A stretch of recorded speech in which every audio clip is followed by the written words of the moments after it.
Queridos, a paz do Senhor Jesus. Vocês estão bem? Eu manifesto a minha incrível alegria por poder estar aqui.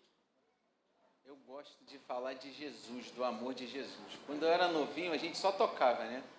E corremos de ministrar o tanto quanto podemos. Mas Jesus puxou a gente lá pela orelha e trouxe a gente para cá e cá estamos. Louvo a Deus pelo ministério dessa igreja e louvo a Deus também pela oportunidade que recebo hoje. Hebreus, capítulo 5, verso 12. Hebreus, capítulo 5, verso 12. O nosso sermão hoje é temático, o que nos dá um pouco mais de liberdade de passearmos pelas Escrituras. Assim está: porque devendo já ser mestres pelo tempo, ainda necessitais que se vos torne a ensinar quais seriam os primeiros rudimentos das palavras de Deus.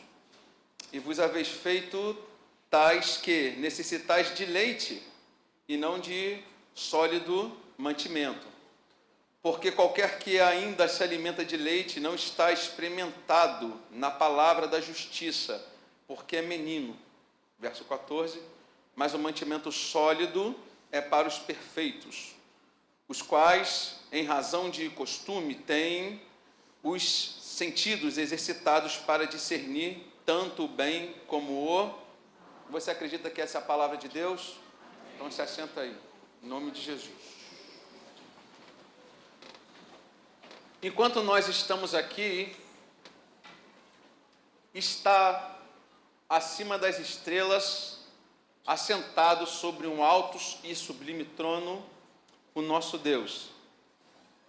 A Ele nada pode ser comparado, a Ele nada pode ser adicionado ou subtraído, e nele não existe necessidade de coisa alguma da nossa parte. As Escrituras vão dizer que antes que os mundos fossem criados, Ele já era, e este Deus, o nosso Deus, é o idealizador, criador, sustentador e regente de todas as coisas que podemos compreender nos mundos possíveis. E para nossa alegria extrema, este Deus resolveu se comunicar conosco. Ele não só nos criou, mas, caindo o homem, se importou Deus conosco e enviou o seu Filho para que, através de uma obra que só o seu Filho pudesse fazer e fez, nós pudéssemos nos reconectar com Ele. E o nosso Cristo, quando aqui estava, pouco antes de subir, nos deu ordenanças firmes que permanecem até os dias de hoje. Entre elas está a grande comissão do ID. Ora, é necessário que todo aquele que aqui está, todo aquele que levantou a sua mão para Cristo, tenha na sua consciência que ir adiante, levar essa palavra adiante, não é uma opção para nenhum de nós outros que cá estamos. É intrínseco que todo aquele que ousa dizer que é cristão leve adiante a história e a maravilha que é o ato de misericórdia de Deus sobre nós através de seu Filho. O ponto é que o próprio Cristo, antes de subir, disse-nos que sem Ele nós nada poderíamos, e então aqui está um grande motivo de atenção de todos nós, porque a tricotomia vai dizer que nós nos dividimos em três: corpo, alma e... Mas Deus se comunica com o nosso espírito. Deus, quando quer falar conosco, Deus, quando quer nos dar ordens, Ele se comunica com o nosso espírito. E há uma intensa necessidade de que nós cuidemos da nossa parte espiritual, a fim de que os nossos ouvidos estejam terrivelmente atentos e possam perceber qual é a vontade de Deus que está nos céus. O escritor aos Hebreus, nesta parte da sua carta, vai relatar-nos um problema que é notado naquela igreja. Ele diz que alguns irmãos que ali estavam, algumas pessoas que reagiram ao Cristo e ali estavam, ainda se comportavam como crianças. Ora, é natural que o novo convertido ouça coisas simples. É natural que o novo convertido a este seja dada os fundamentos da nossa fé. Quem é Deus? Como Deus se manifesta? Qual é a vontade de Deus para a nossa vida? Qual é o plano da salvação? Mas venhamos e convenhamos, 10 anos de igreja já não é mais novo convertido. E o escritor está dizendo, nos alertando, vamos lá, no primeiro verso, no verso 11, ele começa a falar sobre isso. Ele diz que havia muito a dizer àquele povo, mas eles ainda não poderiam compreender o que estava sendo dito a eles, porque não havia neles sabedoria suficiente para compreender. Provérbios 4:7 vai nos dizer que a sabedoria é algo principal, que nós devemos buscá-la com tudo que possuímos. Tiago 1:5 vai nos dizer que se algum de vós tem falta de sabedoria para compreender as coisas, nós devemos pedi-la a Deus, que é aquele que nos dá de maneira eficiente. O verso 12 nos diz o seguinte: porque, devendo já ser mestres pelo tempo, ainda necessitais que de vós se torne a ensinar os primeiros rudimentos. Há uma preocupação no escritor aos Hebreus, que aqueles que ali estão se ocupando de muitas coisas, menos de amadurecer espiritualmente. E isto deve ser uma preocupação nossa, porque Deus, que é aquele que tudo pode e tem uma tremenda obra a ser feita neste mundo, não lida com meninos. Deus não envia meninos e meninas. Deus envia pessoas maturadas, experimentadas, pessoas que preocupam-se e tornam a se preocupar em crescer na fé. 1 Coríntios 3:2 vai nos dizer: com leite eu vos criei e não com manjar, porque ainda não podeis, tampouco agora podeis. Efésios vai nos dizer, capítulo 4, de 14 a 15, para que não sejais como meninos, agitados de um lado para o outro, levados ao redor por todo o vento de doutrina. O escritor aos Hebreus está dizendo que ali haviam pessoas imaturas espiritualmente. Quais são as consequências da imaturidade espiritual? Instabilidade na fé. É aquele indivíduo que qualquer problema quer largar Jesus, quer largar a igreja, quer largar o departamento, quer ir voltar para as práticas antigas. Este ainda não pode ser usado por Deus. Aquele que ainda não tem maturidade espiritual, aquele que ainda não cresceu espiritualmente, manifesta os frutos da carne que estão descritos em Gálatas 5, de 19 a 21. Aquele que ainda não maturou-se espiritualmente tem falta de discernimento. Ele não sabe quando é Deus que está falando, quando é o homem que está falando. Ele não consegue perceber os pequenos nuances espirituais que nos cercam a todo momento. Ele não consegue perceber que às vezes não é o irmão que quer derrubar ele, é obra de Satanás querendo me jogar no meio da igreja, sementes para dividir-nos, sementes para nos afastar-nos de nossos propósitos.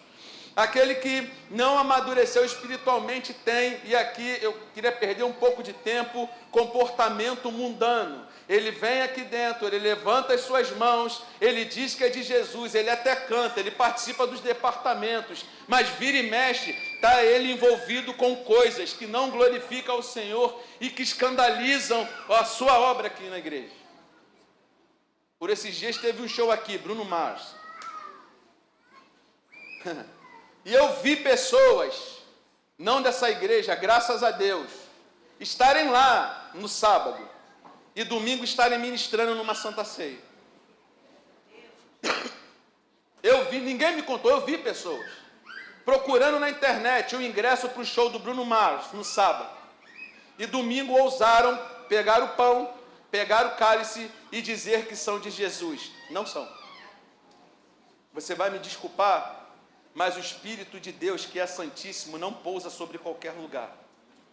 Você teria coragem de beber água num copo sujo? Você teria coragem de beber água em um copo aleitado ou com qualquer coisa dentro? Por que tu pensa então que o Espírito do Deus, que é 3 vezes santo, pousaria dentro de alguém que nem decidiu se é crente ou se não é ainda?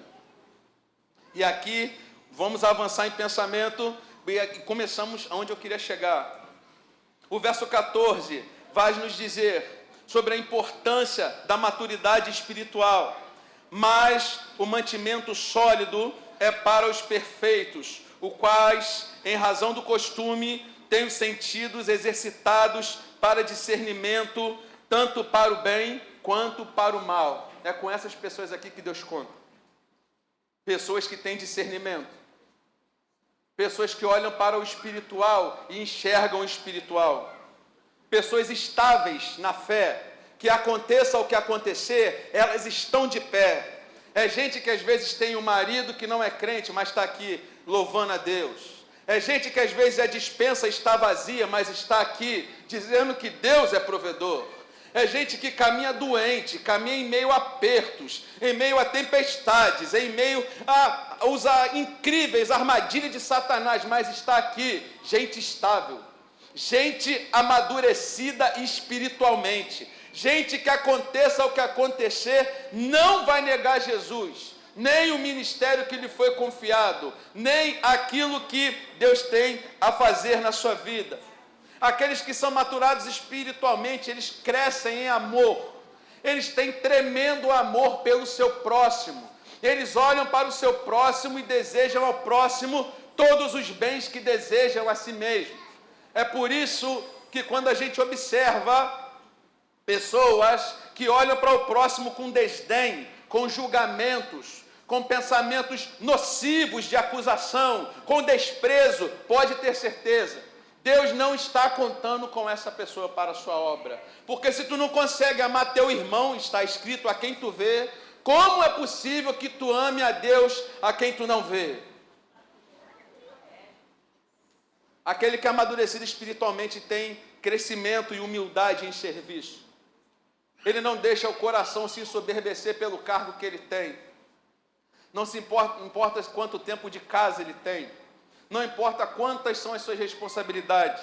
Ele é alguém que tem o coração humilde. Alguém que segue adiante, conhecendo e tornando a conhecer a Deus. Hebreus 6:1 vai dizer, por isso, deixando os rudimentos da doutrina de Cristo, prossigamos até a perfeição, não lançando de novo o fundamento do arrependimento de obras mortas e de fé em Deus.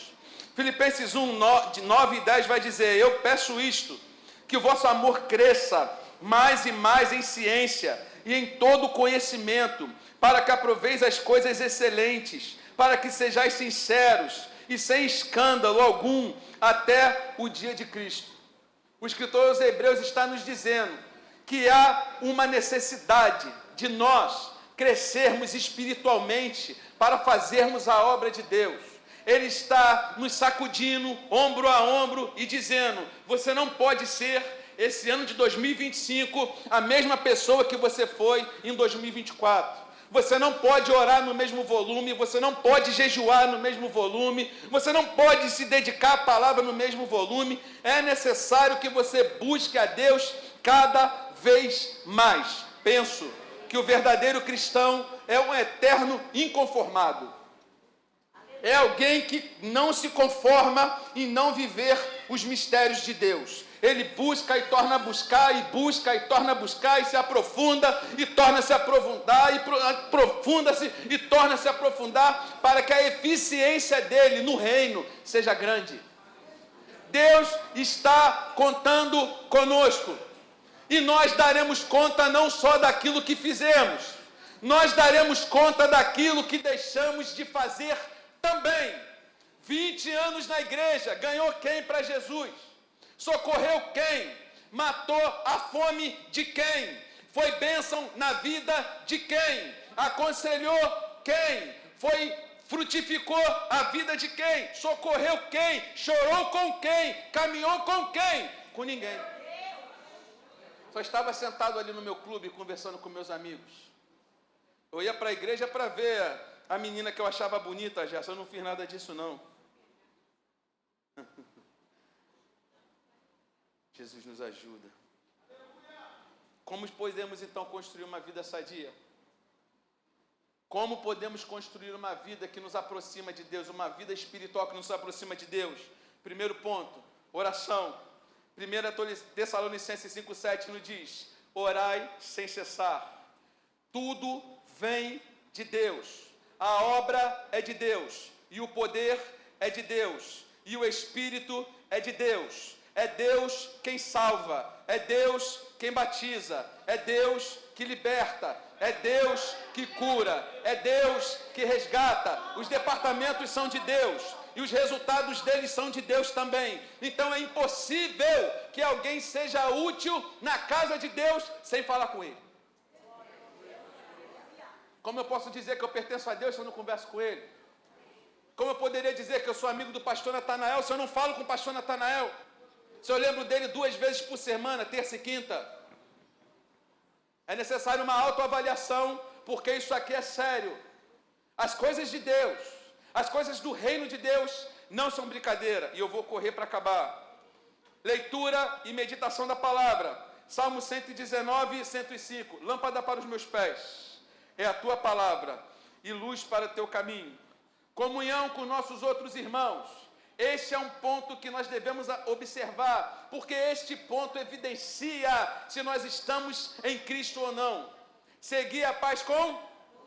Ué, não é só com meus amigos não, gente? E com aquele irmão que não gosta de mim? E com aquele que me calunia? Seguir a paz com? E a santificar? Sem a qual ninguém verá. Mas vem cá, se eu só me santificar, pastor, eu venho todo dia, eu dou meu dízimo, mas eu só não quero falar com aquela irmã ali. Dá para ser salvo? Adoração. Calília falou aqui de maneira poderosa.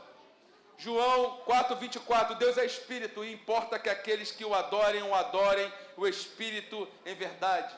Salmo 95,6 vai nos dizer: ó, vinde, adoremos e prostremos e nos ajoelhemos diante do Senhor que nos criou. A obediência é o próximo ponto. Eu vou correr aqui para a gente chegar até o final. Não é possível seguir a Deus do nosso jeito. Não há uma maneira pessoal de seguir a Cristo. Não há nenhum pensamento nascido no coração de um homem que Deus aceite. Toda a comunicação feita entre Deus e o homem parte dele para conosco. E os caminhos são esses aqui. Os caminhos antigos. Quando eu vejo uma pessoa de cabeça branca pregando, eu me fascino. Porque são pessoas que têm 20, 30, 40 anos fazendo a mesma coisa. Poxa, mas é a mesma coisa? É. Ainda é de joelho, irmão. Ainda é amando o próximo. Ainda é jejuando. E assim, de ponto em ponto, nós vamos fortalecendo a nossa vida espiritual. Serviço, jejum, confissão e arrependimento. Aquele que quer ter uma vida espiritual saudável deve ter a condição de olhar para si mesmo e examinar-se nos dias que cair e tropeçar. Spurgeon diz: as ovelhas podem até cair na lama, é verdade, mas só os porcos chafurdam nela. Não é impossível que nós venhamos a tropeçar. Não é impossível, nós não somos perfeitos, mas quando isso acontecer, ó Deus, tem piedade da minha alma, porque sou um homem miserável. Olha para mim, tem misericórdia de mim, porque tempo não apaga pecado. Ficar em silêncio não quer dizer que Deus esqueceu do que você fez. Um certo puritano disse que os atos de misérias do homem, os mais escondidos, ainda assim foram feitos diante dos olhos de um Deus santo. E o que ele quer dizer? Ele estava lá. Ele viu o que você fez. E a importância disso tudo. Por que, Gerson, me preocupar com tanta coisa? Por que, Gerson, me esforçar para ser uma pessoa que observa tantos pontos? E aqui é o caminho para terminar. Vai ser rápido, por causa do horário. O resultado de uma vida espiritual bem cuidada, bem ajustada, segundo as Escrituras. Em primeiro lugar, relacionamento com Deus. E eu não sei você, este é o amigo que eu mais prezo em ter por perto. Porque por vezes a gente está em tempestades tão intensas e em mares tão escuros e agitados que as pessoas nem chegam perto da gente, com medo de se envolver na nossa vida e levar problemas para elas mesmas. Mas quando nós entramos nos nossos quartos e fechamos a porta sobre nós e dobramos o nosso joelho e dizemos: ó Senhor, olha para mim. Quem já viveu isso? Tem misericórdia de mim. Então parece que aquele ambiente vai se mudando e a gente começa a sentir uma presença que é muito particular, que é a do nosso amigo Jesus, que nos ouviu porque com Ele temos comunhão, com o Pai dele nós caminhamos, Ele conhece as nossas aflições e não está longe daquele que com Ele tem relacionamento. Ora, sejamos racionais. Pense em um amigo que você tem, que você dá muita atenção para ele. E pensa em um amigo que você tem, que você nunca lembra dele. No seu momento de maior atenção, de tensão, quem vai te vir socorrer primeiro? Aquele, obviamente, com quem você fala o tempo todo. Assim é a nossa vida com Deus. Irmão, Deus não é o gênio da lâmpada. A gente não pode tratar Deus como o gênio da lâmpada, que a gente só lembra dele quando tem uma necessidade. A gente tem que tratar ele como o nosso Pai. Desejar estar perto, desejar conhecê-lo, porque quem é pai aqui sabe que é muito fácil discernir quando o filho vem falando com a gente querendo alguma coisa. O segundo ponto que a vida espiritual saudável traz é a paz interior. Jesus disse: eu dou para vocês uma paz, mas não como o mundo a dá, porque o mundo constrói a paz de muitas maneiras complicadas. Um constrói com força, outros com armas, enfim. Mas Ele nos dá uma paz, que nós estamos nos nossos piores momentos, onde tudo pode estar parecendo errado, e a gente está aqui, ó. Eu não sei o que Deus vai fazer, mas alguma coisa eu sei que Ele vai. Lá em casa é assim. Quando toda a minha força, toda a minha capacidade de resolução acaba e o mar ainda está agitado, eu falo: glória a Deus. E há quem pergunte: você parece maluco? Você já tentou tudo que você podia e não deu certo, você está dando glória a Deus? É claro, porque se tudo que eu podia não deu certo, tem alguém querendo fazer uma coisa maior ainda. A vida com Deus, a vida saudável nos dá direção e sabedoria. Nós somos pessoas que não erramos o caminho da salvação. Sabemos bem de onde estamos vindo e para onde estamos indo. Não somos enganados por vultos de coisas estranhas. Não somos enganados por shows. Não somos enganados por outros caminhos além do estreito, mesmo que estes sejam pavimentados com ouro e pedras preciosas. Nós estamos conscientes, plenamente conscientes de quem éramos, a obra de Deus nas nossas vidas e para onde estamos indo. A vida cristã saudável também nos enche de caráter e virtudes. Nós nos tornamos cada vez mais parecidos com o nosso Senhor. Converse com alguém que ande com Deus. Converse com alguém que Deus é o seu amigo e você verá uma pessoa que honra os seus compromissos. Você verá alguém que não fala mal dos outros. Você verá alguém que se importa com o seu próximo. Você verá alguém inteligente, alguém educado. A vida espiritual saudável nos traz essas coisas. O nosso testemunho também, em meio às nossas provações, nos impactará aqueles que estiverem ao nosso redor, que observarem a nossa caminhada. Mas tudo isso depende de uma vida saudável com Deus. É necessário observar o espiritual. É necessário nos pesarmos dias após dia. Bem-aventurado está escrito: aquele que lava, não é o que lavará, não é o que lavou. Bem-aventurado aquele que lava todos os dias as suas vestes no sangue do Cordeiro. Há uma coisa que eu penso todos os dias, é a volta do nosso Senhor e Salvador Jesus Cristo. Isto pode acontecer hoje, e isto é sério. Quando você lê o Apocalipse e vê como Jesus voltará, ele está muito distante naquela descrição do Deus e do Jesus que as pessoas têm hoje em dia. Por vezes, parece que as pessoas enxergam Deus como um ancião, bonzinho e bobinho, que entende tudo que pode ser feito e que está desesperado. E eu já ouvi isso. Deus está desesperado para te salvar. Você não tem lido muito as Escrituras, porque o meu Deus, ele derrete montanhas com a presença dele. Os demônios ouvem falar do meu Deus e estremecem pelo poder do nome dele, sem que nada seja dito. Quando nós olhamos para o Apocalipse, ele é criador de miríades e miríades de anjos, e estas o servem sem questionamento algum. Quando Lázaro estava apodrecido, quando ele era um monte de coisa morta e pútrida e fedida dentro de um buraco, o poder desse Deus restaurou o corpo, restaurou a alma e restaurou o espírito. Ele não é qualquer pessoa. E nós não podemos lidar com ele como se ele fosse um ancião, um qualquer pessoa. Ele vai decidir se tu estarás salvo ou não. Então cabe a nós buscar o amadurecimento espiritual, porque os campos, eles já estão brancos.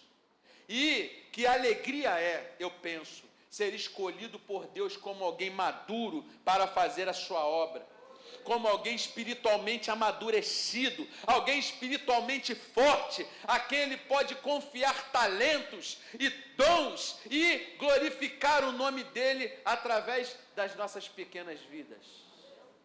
Há muita preocupação em nosso meio hoje, e por vezes me dói muito ver que alguns altares, e não é o caso da nossa igreja, já abandonaram essas coisas. E que aquele que tem uma vida forte com Deus, boa com Deus, é quem está cheio de dinheiro. É aquele que está cheio de influência. Deus tem riquezas para dar. Obviamente que tem. Deus pode enriquecer os seus? É claro que pode. Abraão era rico, Jó era rico, pessoas que tinham muitas condições. Mas cada uma delas tinha algo que não se compra com dinheiro. Um relacionamento sadio e puro com Deus. Não sei como está a sua vida hoje, meu amigo, minha amiga. Não sei como você entrou dentro desse salão. E aqui eu já caminho para terminar. Mas eu tenho algo a te dizer. Não há nada mais importante do que a saúde da sua vida espiritual. Não há nada mais importante do que estar em paz com Deus. Pergunte-se a si mesmo agora: qual foi a última vez que eu ouvi a voz de Deus? Qual foi a última vez que Deus me visitou nos meus sonhos? Qual foi a última vez que Deus me usou em profecias, em visões para alguém? Você acha que isso é exclusivo de algumas pessoas? Não.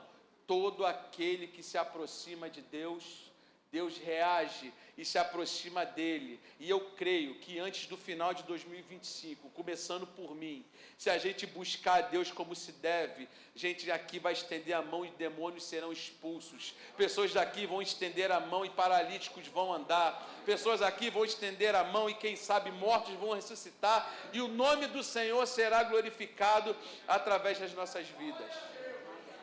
Deus tem coisas grandes e espirituais para cada um de nós. Há um lugar perto de Deus que dá acesso a coisas impressionantes que cada um de nós aqui pode acessar se tiver uma vida espiritual saudável. E o meu desejo é que todos nós possamos chegar a este lugar. Eu agradeço a minha riquíssima oportunidade. Em nome de Jesus.